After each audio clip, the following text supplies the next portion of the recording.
Now, from Washington, D.C., Raymond Arroyo. A warm welcome to all of you joining us in the United States and the world over. NEWT GINGRICH, Edward Pentin, Father GERALD MURRAY, and the Bishop of Cordoba are all straight ahead. If you'd like to comment on tonight's show, you can send me a question. I'll be live tweeting throughout. You can find me on Twitter at Raymond Arroyo, or you can email us at worldover@ewtn.com. Let's get right to it. The special counsel investigation into Russian interference in the 2016 election and possible obstruction by the president continues. And Washington is still in shock over last week's attempted assassination of Louisiana Congressman Steve Scalise and others.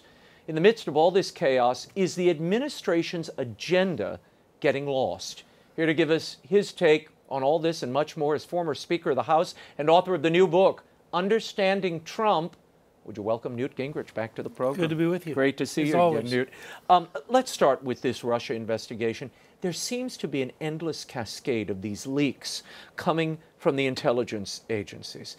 How would you address this if you were sitting in the Oval Office? Somebody has got to stop these leaks. They're driving the news. I mean, technically, the FBI should be tracking down the leakers, and they should face going to jail. I mean, if what they're leaking is classified, it's as Secretary Kelly, former Marine four-star general, said the other day, it verges on treason to watch some of these people release things that are going to get Americans killed. They're going to get our agents killed.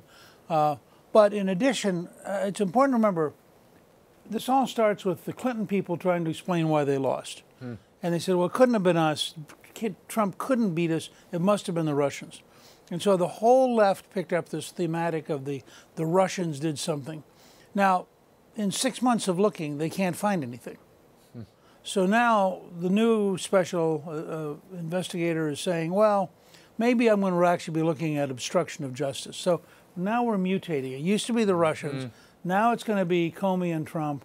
If that doesn't work, it's going to be something else. But NEWT, you who oversaw the 1998 special counsel when it was Ken Starr, you know this is how special investigators roll. They start looking at this, suddenly you end up with a gap dress at the end of the day.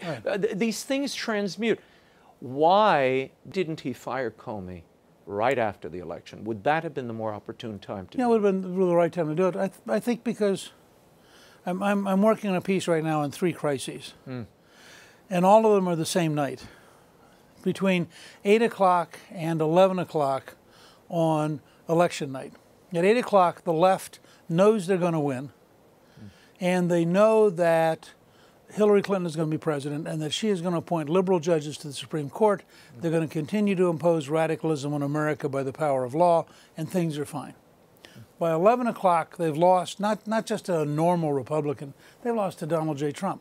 Well, they've never gotten over the catharsis of that shocking moment. I mean, they're still today trapped in this crisis. The Republicans had the same problem.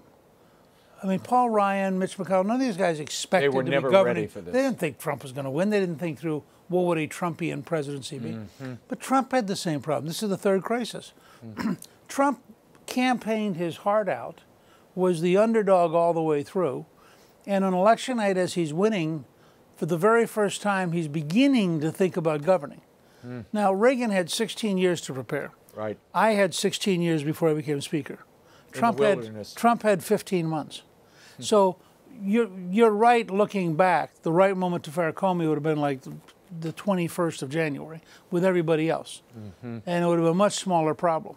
But Trump is still, and this is part of why I wrote Understanding Trump, Trump is a work in progress. Trump doesn't fit any of our understanding of how presidents operate because he's a pure entrepreneur and he's having to learn all this as he's doing it. Well, you make the point in the book that he is really, that he's not just a media practitioner, he's a master of the media. He really is. And that is true. But one has to say, James Comey is giving him a real run for his money, and so is these intelligence agents dripping this information out because they've realized to counter Trump, you leak things to the Washington Post and the New York Times and you can drive and control the news cycle. Is that a smart strategy from their perspective? Absolutely. How do you counter it?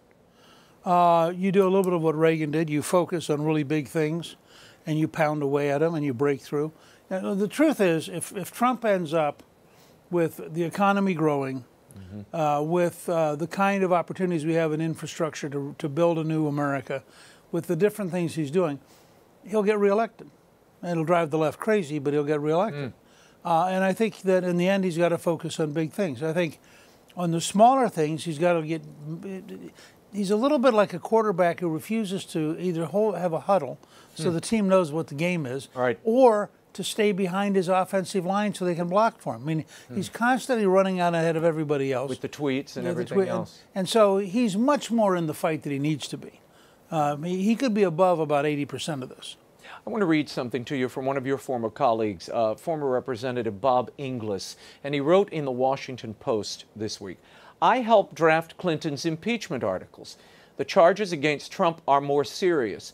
Clinton was impeached for charges less serious than the ones before us now. In the current case, Comey was exploring the possibility of American involvement in the Russian plot, a treasonous offense." What do you make of this? I think he's wrong. And the reason I think he's wrong is because Trump didn't do anything to the Russian investigation. They haven't cut off any money. They haven't given any new instructions. All of the FBI agents who are investigating are still investigating. He fired Comey. Now, the question you have to ask yourself is, does the President of the United States, as the chief executive, have the authority to fire the FBI director? The answer is unequivocally yes, of course he does. So this is much, I mean, everybody makes these assumptions. If Trump had reached out and shut down the FBI investigation in order to protect people on his team, that would be obstruction. It's a kind of silly way to shut it down, because the minute you get a new FBI director, they're going to continue the investigation. No, they are anyway. They're continuing all the way through. And then the point is, Trump said, I want you to continue the investigation. He didn't try to stop it. So in that sense, I think Inglis is misreading what Trump was actually doing. He was firing one person. I spoke to a member of Congress, a long-serving GOP member of Congress, last week at a dinner. And he told me from inside he feels there is not a real urgency to move this Trump agenda forward. And the Democrats at this point have decided to defect in place. They are not going to support even one vote. With even things like flood bills and general reforms that need the work of government must continue. What is your analysis of this as you watch as a former speaker? Well, first of all, I think it's not accurate to say they're not voting yes occasionally. They just passed a veterans reform bill with a huge bipartisan majority. Earlier, they had passed some other bills with big bipartisan majorities. They're not passing the big stuff. The Trump agenda. But let's start with a simple point. You cannot go to a Democrat to repeal Obamacare. I mean, this was the signature issue of President Obama, and any Democrat who voted to repeal it would get a primary opponent immediately. The other point I'd make is, and this is something Trump hasn't quite learned yet, Reagan's genius was not negotiating with Congress. Reagan's genius was communicating with the American people so they would negotiate with Congress. The morning Trump learns to focus most of his tweets on his program and to communicate in North Dakota or in Missouri or in Indiana, where there are Democrats up for re-election next year in a state Trump carried, you will suddenly see Democrats in the Senate decide they have to vote with Trump, because otherwise they're not going to get reelected. What would you do if you were Speaker right now, in this moment? How would you galvanize your caucus, and what do you think of the job Paul Ryan is doing? I think Paul's doing a good job. I think Paul's very smart. I think there are two things Republicans don't know how to do. They don't know how to communicate. Only two? There are two big things they don't know how to. They don't know how to communicate, so that they're continually behind the curve in explaining what they're doing. And they're not good at fighting.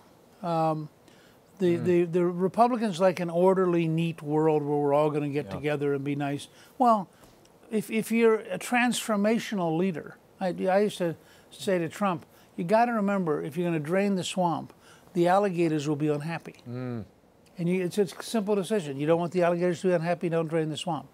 But if you're going to drain the swamp, they're going to bite you. Yeah, and you've got to fight them off. Let's talk for a moment. I'd love your perspective on this. As I watch the Steve Scalise shooting this past week, we're seeing these London attacks. What is happening in the world and in politics today? Has it become so toxic? You in your book called it toxic identity politics. Is that what's driving so much of this? Yeah, a lot of it is that people see this as the end of their way of life, whichever side you're on. That's how it's being depicted. Yeah, whichever side you're on. And so, and I think some of it's real. I also included in Understanding Trump an essay on the Second American Civil War by Dennis Prager, which is a very profound and very serious essay. You know, I talk to college students all the time who feel intimidated on campus. I talked to two young ladies at Cornell when I was up there, and they were young Republicans, and they said that for a week after the election, you couldn't laugh or smile because you'd get yelled at because it was inappropriate to be happy when Hillary Clinton had been defeated. I mean, that kind of stuff. So I do think there's an intensity we have not. I think if you go back to the Vietnam era, you'll see a similar kind of intensity, but not since then have we had this level of intensity. Are you worried about the politicization of everything, from sports to theater to music? There's no common ground for Americans anymore. Well, look, I'm only worried about it in the sense that I think we have to defeat it. I mean, I think we have to say at some point, you know, everything, and this is, by the way, I think hurt ESPN's ratings, for example. Right. I mean, people get tired of being yelled at by people they don't agree with. So I think going back to a more normative America, that's only going to happen when one side or the other wins.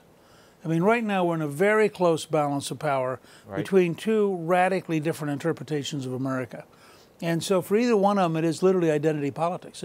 It's if my side loses, I will cease to have a place. But the violence that we've seen in recent days. Well, and I thought it was very telling, though, for example, the people doing the Shakespeare play at public taxpayers' money in public theater in New York, they couldn't even bend enough to put a black wig on the actor for the last two shows after the shooting. They just couldn't. The rigidity.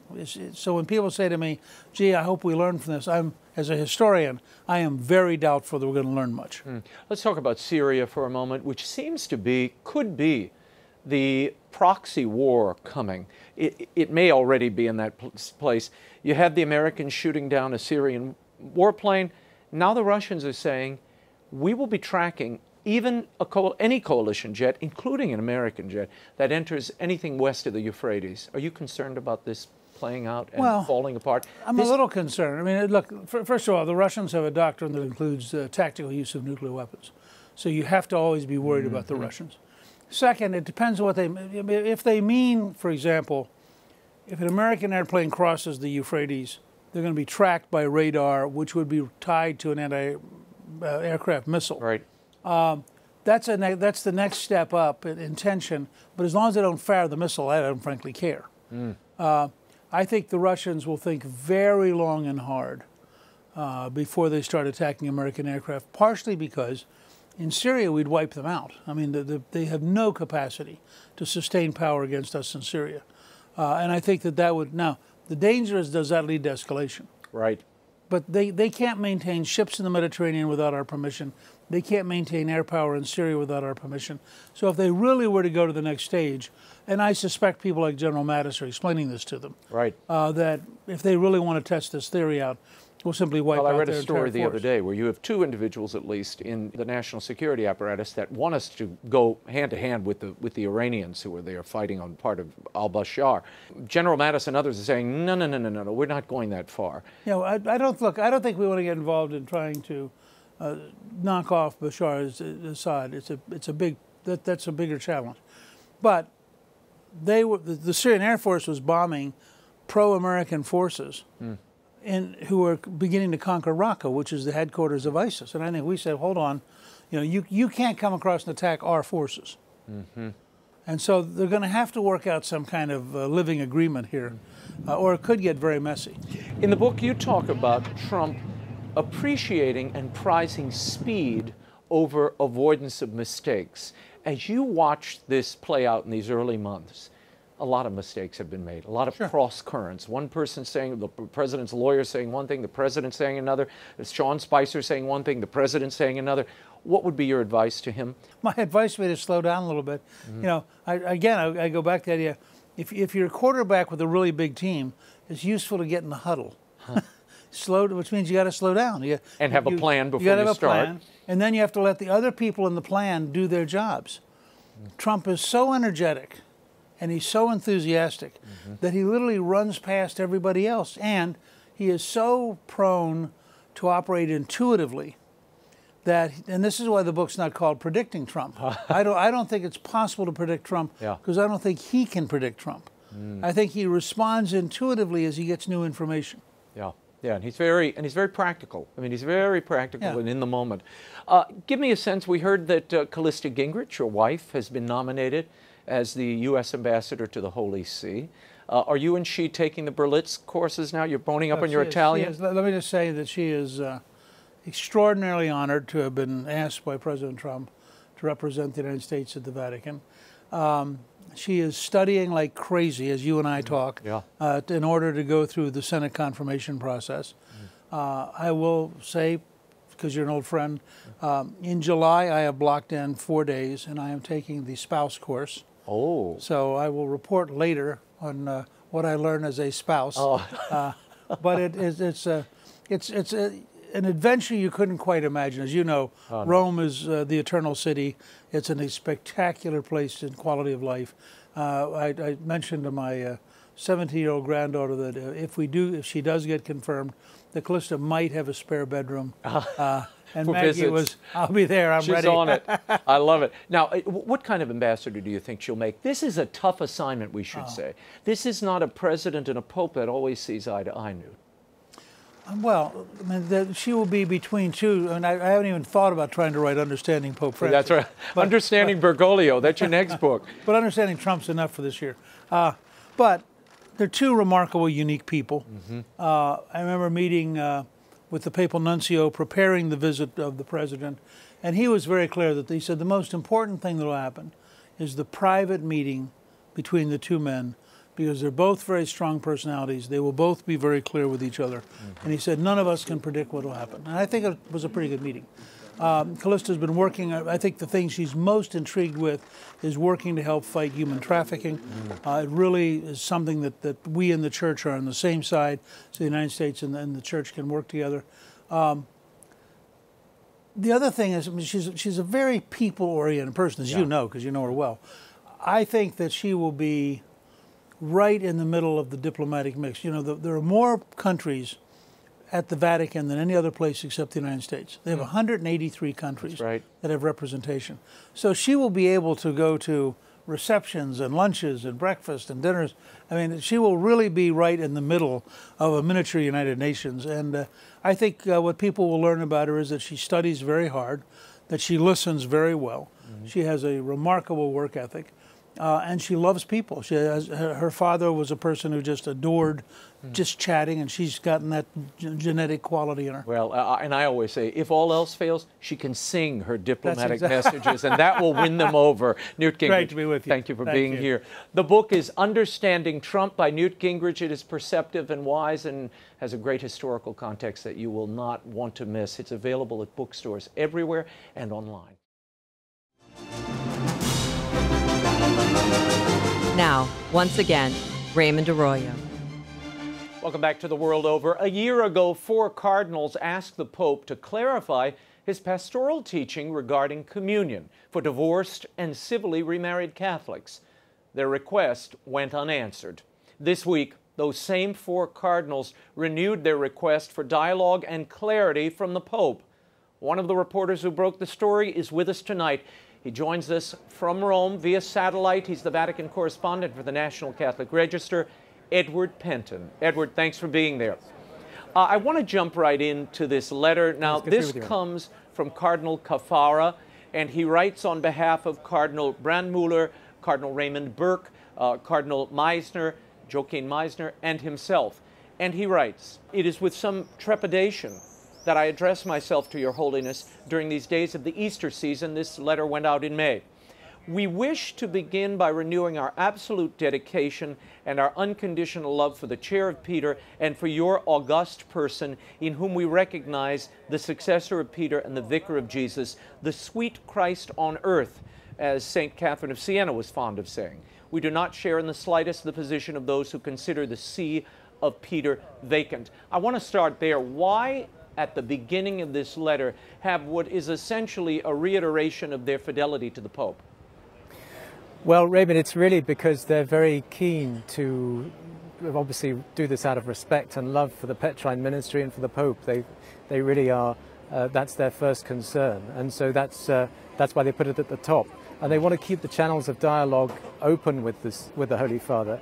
They don't want to discredit him in any way or make him feel humiliated in any way. They just want to do this out of love for him and out of deep concern for what they call the grave situation in the Church, due to the conflicting readings of Amoris Laetitia in bishops' conferences around the world. Yeah, I want to put this up so the audience can see it, and this is really the marrow of their letter. Cardinal Caffarra writes on behalf of his brother cardinals, the three other cardinals. On September 19th, 2016, we delivered to Your Holiness and to the Congregation for the Doctrine of Faith 5 dubia, those are questions, asking you to resolve uncertainties and to bring clarity on some points of the post-synodal apostolic exhortation Amoris Laetitia. Not having received any response from Your Holiness, we have reached the decision to ask you respectfully and humbly for an audience. Together, if Your Holiness would like, we attach, as is the practice, an audience sheet in which we present the 2 points we wish to discuss with you. Okay. Why make this public now, Edward Pentin? Even Cardinal Muller, the head of the Congregation for the Doctrine of Faith, whom I interviewed a few weeks ago, said some of this public conversation is discomforting to the Pope and rattles the Church and might be seen as being provocative. Your take? Well, I think the first thing, Raymond, is that they're frustrated at not getting any response from the Holy Father at all about it. But also, I think they're just very keen, obviously, to get an answer because, as I said earlier, they're very concerned about what they're hearing from the parishes, the confusion that there is, and the salvation of souls, which is at stake. And so they feel that if they make this public, it'll answer a lot of the public's, the faithful's concerns, and it'll show that actually the cardinals are doing something and try and reassure them in that. So there's a sort of a two-pronged reason, two reasons here for doing it. Edward, and we're talking to Edward Pentin of the National Catholic Register. You've reported in recent days, and have been covering this really for the last year, we've been seeing individual bishops, cardinals, and now bishops' conferences around the world weighing in on their interpretation of Amoris Laetitia, and on a finer point, whether to grant and under what circumstances to grant communion to divorced and civilly remarried Catholics without an annulment. Now, the Belgian bishops and the German bishops and the Philippine bishops and the Maltese bishops say you can rely on your conscience, and if you're accompanied by your priest, you can go to communion. We now have the Polish bishops this past week, their bishops' conference, saying no, Amoris Laetitia does not change church teaching in the least. Is this what's brought this situation to a head? The discontinuity and the division between one country's bishops' conference and another over this core teaching of the Church? It is, because what they're concerned about, and not just the cardinals, but a theologian I talked to as well, is that they think there's a sort of apostasy going on, because apostasy creates division, and they're saying that this is why you're getting these conflicting views from bishops' conferences around the world. And obviously they obviously want that settled, and their biggest concern, I think, is that they see Christ as the unifier, Christ as unity, and if there isn't that unity, then there's something wrong, and they want that resolved. And that, for them, what is wrong is this lack of clarity in Amoris Laetitia, which they feel the Pope can only the Pope can resolve by making it clear. And Edward, why is there a reluctance, do you think, on the part of Pope Francis? I mean, clearly he had their initial dubia. Now this new letter is being made public this week. Why the reluctance to react and to respond to something that seems so elementary? What does the Church teaching about communion for divorced and remarried Catholics without an annulment? Well, there are a number of theories for this, Raymond, but I think the main one is that he wants this ambiguity, because he says that these issues aren't black and white, and these issues have to be dealt with individually, case by case, and not everyone can receive communion. Not everyone who's divorced and remarried can receive communion, but some can, depending on the circumstances and their path of discernment. So he's keeping this purposely, I think, ambiguous, so that these cases he thinks can be dealt with in that way. But the critics will say that goes against previous papal teachings, because Familiaris Consortio, for example, Pope John Paul II's apostolic exhortation on the family was quite clear about this, and it was very much black and white in many ways. So they're saying there's a rupture with that, and it's a rupture with all the teaching that went before. Mm-hmm. Do you see this, this story, the Cardinals trying to get the Pope to react on this issue of marriage, what it means, the sacrality of marriage, do you see it in any way tied to the Pope's reformation, if you will, of the Pontifical Academy of Life, where he dismissed all the members, he just appointed 45 new members, among them 3 individuals, one of them a priest, one a rabbi, and the other an academic, all of whom support either contraception, stem cell research, or abortion in some cases. What's the thinking here? Well, this is really about the Pope having dialogue and with other people of other faiths and bringing in other people who think differently. This is all part of his view. He said only a few years ago that he doesn't believe in certain non-negotiable values. He thinks all values are non-negotiable, and yet he wants dialogue with other people to try and search for truth, and that everything is sort of in flow for him. So that's why he's done that. It's rather odd though, because I interviewed Archbishop Pallier, the head of the Academy, and he reassured readers that there would be people on the Academy who would be in conformity with the Church's teaching and defend and promote it on life issues. So people are scratching their heads as why he's appointed 3 members who are actually don't conform to the Church's teaching on these issues. Yeah, well, there was once a commitment that one had to sign on to, which demonstrated that you agreed with the Church teaching, and that made you a part of the Pontifical Academy for Life, mainly that you support the Church teaching on life. The Pope did away with that note of confirmation, that oath, if you will. He did, and that's why I asked Archbishop Pallier, is that does that weaken or effectively neuter the Academy? And he said that answer, that no, it doesn't. In fact, he thinks it's stronger because the new members of the Academy will have to be in conformity with the Church's magisterium automatically, but that's clearly not the case with a few of these new members. Yeah.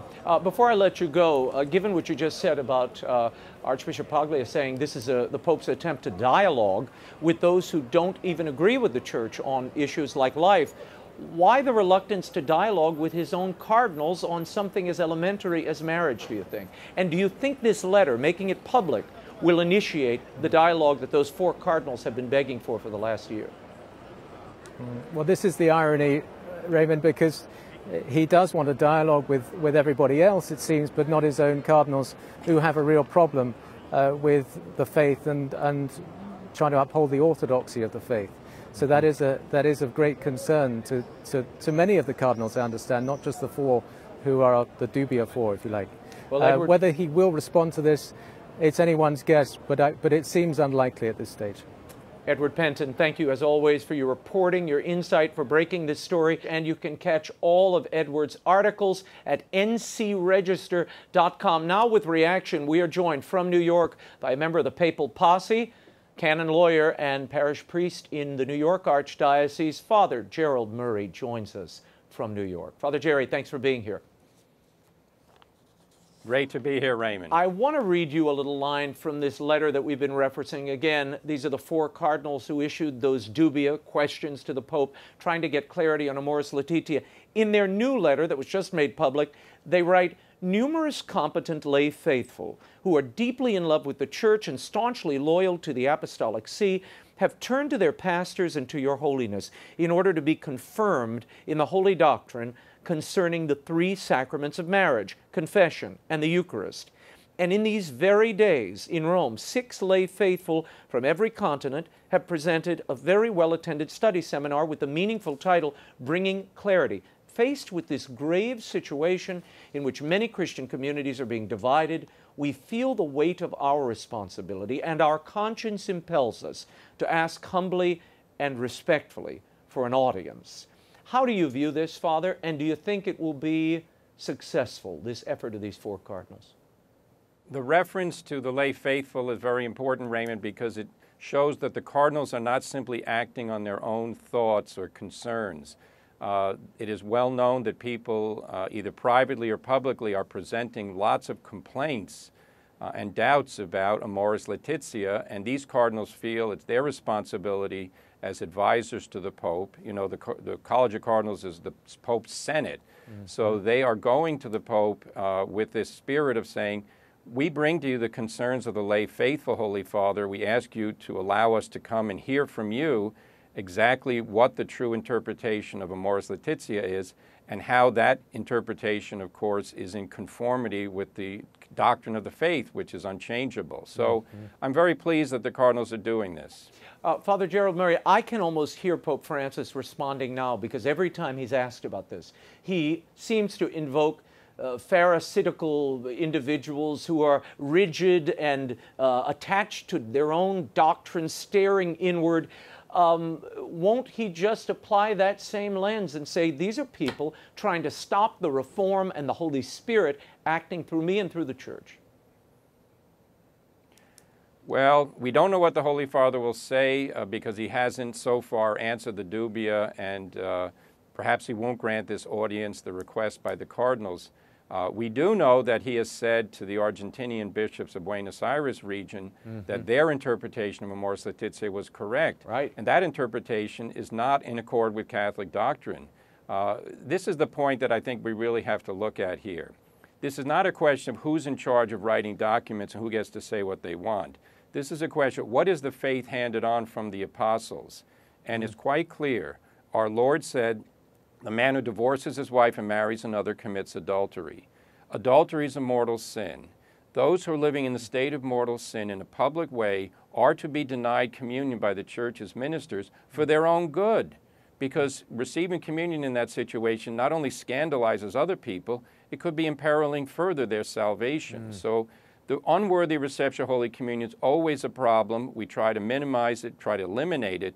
But the public rejection of the Church's teaching on marriage by getting civilly married cannot be tolerated as simply minor matter. And I think that's what the Cardinals are aiming at. Father Jerry, that 8th chapter of Amoris Laetitia, just to bring our audience and perhaps those who are new to this controversy or question, the Pope issued this apostolic exhortation, a bit of papal teaching, and in the 8th chapter, he seemed to open the door, at least the language is ambiguous enough, that one can read into it that if you are divorced and remarried without an annulment, with the accompaniment of your priest and a confession, you can go to communion with the person you're now living with and married to.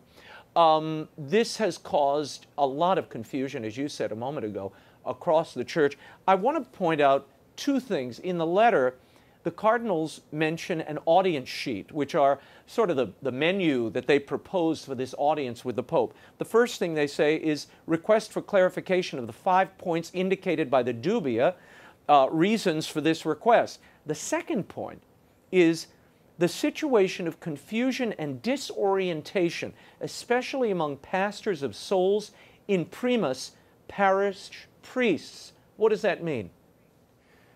What it means, Raymond, is that the fact that hierarchies throughout the world are saying that divorced and remarried people can now receive communion is causing parish priests to question whether they should continue the practice that they learned in the seminary based on the teaching of the Church and repeated by the previous two pontiffs, that they are not allowed to receive communion. And now we have pressure groups that are arising in the Church saying that this has to happen, and this has to happen in a public way. I was scandalized reading about a certain bishop in Argentina who announced publicly that people in his diocese who are not only divorced and remarried, but even those living together without the benefit of marriage, that they could go to communion if they think it's right for them. This is all of moral theology as a whole. We can't separate one from another. So if we can cast aside mortal sin for adultery, well, what other sins are now going to go off that list?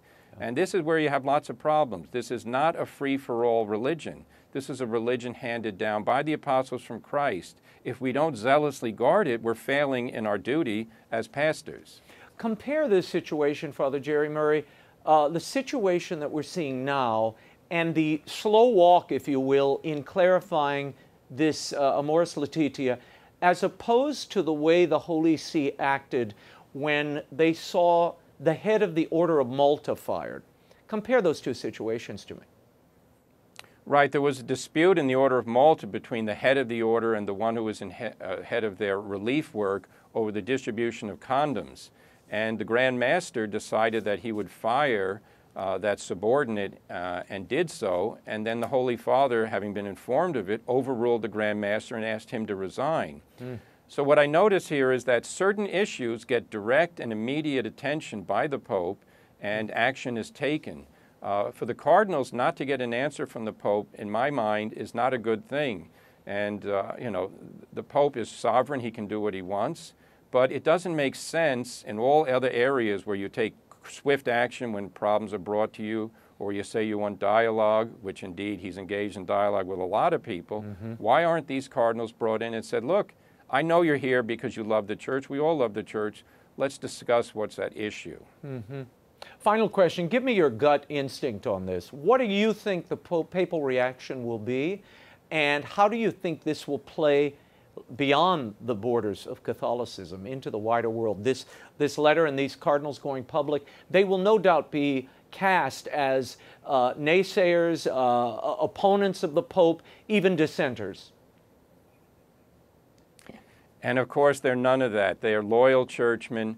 Recall that the Pope, when he came into the pontificate, told the faithful, go out and make a mess. He used the Spanish word lío, which means a mess or an upsetment and all, to get things rattled up. The Pope does that all the time. He creates situations with people a little bit off guard, etc. So when the cardinals come to him and say, look, some of this upsetness is not going in the right direction and we need to deal with it, he might get further upset about it, but remember, the Pope is a servant of Christ, so are you and I, anybody in the church, all the baptized, we're all under the eye of Christ. So we all have to say to ourselves, what would Christ do if a doctrinal question came to him that was of great importance? Would he say to people, look, don't ask questions because the Pope's going to get upset? I don't think so. I think this has to be dealt with, and the cardinals, I approve and very heartily support their effort to get this question clarified. Father GERALD Murray, thank you for being here. You can find Father Jerry's columns at thecatholicthing.org. When we return, there is a push in Spain to convert an historic Catholic cathedral into a mosque. But why? Up next, the Bishop of Cordoba, Spain, will tell us. The World Over continues in a moment. Stay right there.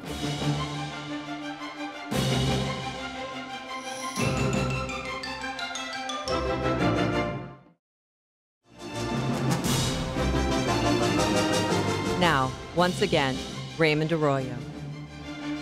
Welcome back to The World Over. Built in the 10th century and visited by 1.5 million each year, the Catholic Cathedral in Cordoba, Spain, is an historical landmark. Though it began as a Christian church in the 600s, from 711 to 1236, the building served as a mosque during the Muslim Caliphate. Now there's a call by some members of the Spanish left and a growing Muslim population in Spain to de-Christianize the cathedral, turning it into a shared space between Muslims and Catholics. The Bishop of Cordoba is resisting those pleas and issuing his own warnings. I sat down recently with Bishop DEMETRIO FERNANDEZ GONZALEZ of Cordoba, who was in the U.S. to raise awareness about the controversy surrounding his cathedral. Take a look. Your Excellency, this basilica, this cathedral has been used in Cordoba as a Catholic cathedral since 1236, when Ferdinand took it over. It was a mosque for a time. Is there any precedent of a Catholic cathedral being turned back into something that it once was, into a mosque in this case? There are three well-known cases. One of them is Hagia Sophia in Istanbul, which was originally a Catholic Christian. Then there is very well-known the Cathedral in Famagusta in Cyprus, which is a magnificent, originally Gothic cathedral, now is a mosque. And the third one is St. John Basilica in Damascus, which was originally a Christian cathedral as well. So there are now 400,000 people signing petitions. They would like to see the cathedral as a shared space for Islamics as well as Catholics. Is that a possibility in your mind? This is not possible either way. There is not one single case of a Muslim house of worship where they could share it with Catholics or Christians, or the other way around, or Christians, or there is not one single case in the whole world where Christians are sharing their own house of worship with the Muslims. you are quoted as saying, Islam as a religion doesn't allow Muslims to pray together with Catholics anywhere in the world. So when Muslims ask to join the Catholics in the mosque cathedral, they're actually ordering the Catholics to leave. Is that what you fear? It's quite obvious that once a Muslim takes a place, a spot somewhere else, there is no one else who ever will be allowed to worship there, either Christian or Jewish or anyone else. There is actually a lineage here that's interesting that I didn't realize. Before this was a mosque, there was a Catholic church, St. Vincent's, on that spot. Tell us about that history. You've excavated some of this church. Yeah, that was the case. There was a beautiful Christian basilica dedicated to St. Vincent. And as a matter of fact, whenever you go to the Cordova Cathedral, you could see the remnants of that. You could see the tiles and the mosaics and everything. And what happened is that when the Muslims came, they completely destroyed that basilica. And then for 4 centuries, well, they built on the mosque on top of that. For 4 centuries it was the mosque. And 4 centuries later on, when Ferdinand III took over, he didn't destroy the mosque, but he gave the mosque to the Christian, to the Catholics, as their own cathedral. Now, there are some in Cordoba who say your administration, your diocese, changed the name of what had been the mosque cathedral. In 1998, you changed it to Cathedral Former Mosque, in parentheses, and then in 2010 it simply became the Cordova Cathedral. They say that is the reason they're up in arms. You're trying to erase history. You would say what? You have to make the distinction. You have to speak about the Bishop of Cordoba. In this time there are 3 different bishops. During my time as a bishop, the thing I've done is that magnificent construction is being called the monumental heritage monuments of the Cordova Cathedral. The name at the end of the day doesn't have any importance. I don't mind being called cathedral or mosque cathedral or cathedral ancient mosque, but the reality is this is a Catholic cathedral. So what are you looking to accomplish? You would like to have the church own the site. Is that what you're trying to get the local authorities to agree to? And is that possible given that it's now been recognized as a UNESCO World Heritage Site? UNESCO is very satisfied with the management the Catholic Church is taking of the cathedral, and as a matter of fact, in the last few years, the UNESCO even has improved the qualification that is given to the cathedral as a recognition of the quality of the management given to the. The only thing we want to have is the right of the Catholic community in Cordoba to continue worshiping God in the cathedral the way they've been doing for the last 800 years. A la que tiene derecho como comunidad católica. And you fear that that future is compromised by these calls to share the space? Both partidos políticos, the Muslim dream on one side and the ideas of some political leaders on the other side are casting a very serious doubt about that future. Anything else that we should add? Anything you want people to know? The thing I would like people to know is that the only thing we would like to have is the peaceful enjoyment of the worshiping we've been doing for the last 8 centuries. That the cathedral is open to all the tourists, apart from the times dedicated to the worshiping. That in fact the cathedral is being recognized as one of the main monuments in the world, and certainly it remains open to all those people who would like to visit it. But the only thing I want people to know is that we would like to continue peacefully enjoying the right to worship God in the way we've been doing for the last 8 centuries. I've been reading in some of the media accounts, Muslim visitors who wish to pray. They come with their prayer mats, they want to pray there. They say this is part of their history. And yet, the diocese says, you may not pray here.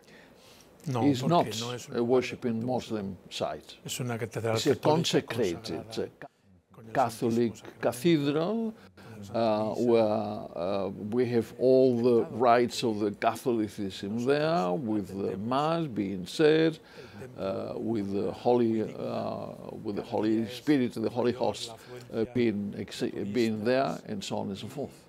You wouldn't allow it either in St. Peter's, in the Vatican, or any other cathedral in the world. And I suppose vice versa, you wouldn't be allowed to say Mass in Mecca. Yeah. Sí, totalmente de acuerdo. I would like to invite all the people who are watching your wonderful TV to visit Cordoba. They are most welcome in Cordoba. Y vean que es un monumento que vale la pena visitar. We will take you up on that, Your Excellency. Thank you for the invitation. Thank you. We'll continue to monitor this story for you. Well, that's all the time we have for now. Until next week, the show continues on Facebook and Twitter. Like me on Facebook, follow me on Twitter. The links are at RaymondArroyo.com. Be sure to join us next week for a special World Over Independence Day show featuring Lieutenant General Hal Moore, Gary Sinise, and Senator Jeremiah Denton. What heroes. Until then, we'll be scouting the world over for all that is seen and unseen.